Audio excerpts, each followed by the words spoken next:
What if the world before us was far more advanced than we've been told? Across the planet, there are buildings that should not exist. Massive cathedrals, stone structures stretching into the sky, perfect symmetry, giant doors, domes, towers, built with impossible detail. And according to history, most of them were constructed using horses, ropes, pulleys, and manpower. But when you actually look at them, the story starts to fall apart. Because these buildings are not isolated. They appear everywhere. America, Russia, Europe, India, South America, different countries, different cultures, but somehow the same architecture, almost like they came from the same civilization. And that civilization may have once been called Tartaria. For centuries, old maps showed a massive region labeled Tartaria, stretching across huge portions of Asia and Russia, not a tiny forgotten kingdom, an enormous territory.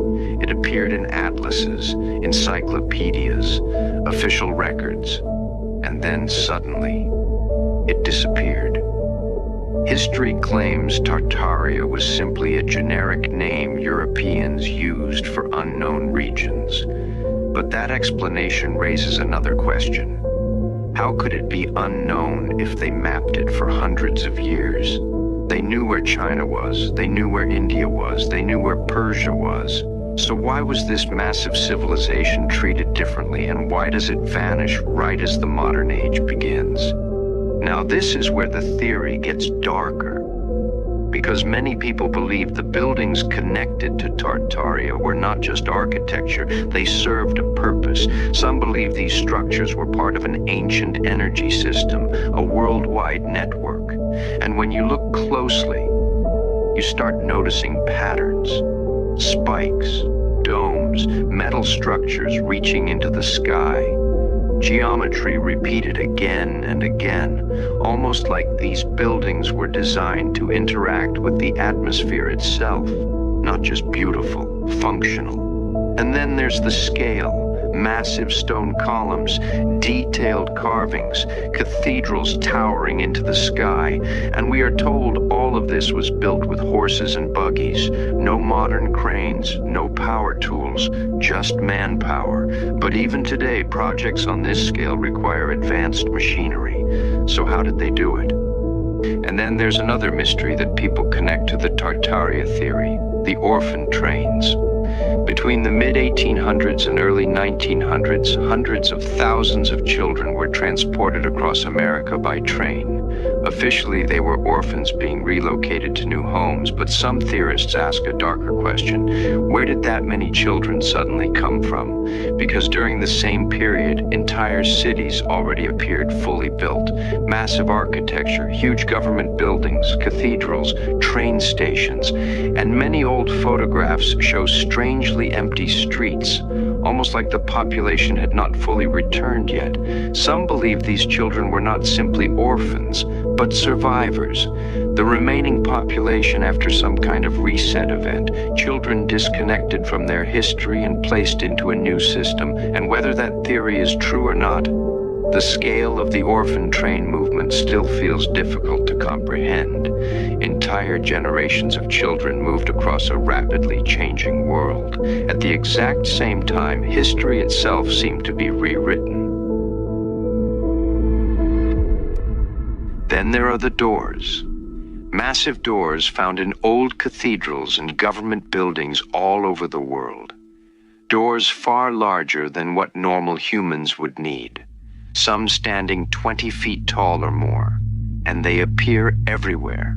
Europe, Russia, South America, the United States. The official explanation is that they were designed to create a sense of grandeur, but some people believe they served another purpose, because when you combine the oversized doors with gigantic staircases, massive ceilings, and enormous hallways, the buildings begin to feel scaled for something else entirely. Some theories connect this to ancient stories of giants. Others believe the structures were designed for energy flow and resonance. But either way, the scale does not feel normal, and once you notice it, you start seeing it everywhere. Perhaps nothing represents the Tartaria theory more than the World's Fairs, especially the Chicago World's Fair of 1893. Photographs showed gigantic white cities filled with enormous buildings, domes, statues, canals, and lights. And according to history, much of it was built in only a few years, temporary structures. But many people simply do not believe that, because the detail looks impossible. Entire cities constructed with perfect symmetry, huge electrical systems, massive halls, and then destroyed shortly afterward, burned, demolished, removed, almost like they were never meant to remain standing. Some theorists believe the fairs were not displaying new construction, but old-world architecture that already existed. And perhaps the strangest detail of all, many people at the time described the fairs as feeling almost futuristic, as if civilization had suddenly leaped forward overnight. Then just as quickly, it vanished. And then there's Nikola Tesla. In the early 1900s, Tesla began speaking about wireless energy, about transmitting power through the earth and atmosphere. No wires, no grids, free energy. He even constructed Wardenclyffe Tower, a structure many believe was designed to pull energy directly from the environment, but the project was shut down, funding disappeared, and Tesla's work was buried with him. Some believe Tesla was not inventing something new. He was rediscovering something ancient, something the old world already knew. And if that sounds impossible, look at the buildings again, massive stone cathedrals filled with copper, iron, quartz, and geometric precision, structures aligned almost perfectly with magnetic directions, buildings that resemble giant antennas. And this is where the theory expands, because people began noticing something strange about old photographs. Entire cities appear already built, huge stone buildings, perfect streets, advanced architecture, but almost no evidence of large-scale construction. Very few photos showing these structures being built, and in many images, the cities are empty, almost abandoned, as if something happened before modern history began recording. Then come the world fairs, massive temporary cities appearing almost overnight, gigantic buildings covered in lights, domes, towers, cathedrals, architectural masterpieces, and then destroyed, demolished shortly after the events ended. Officially, they were temporary structures.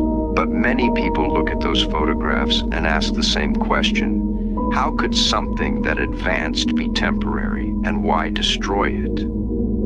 Then there are the fires.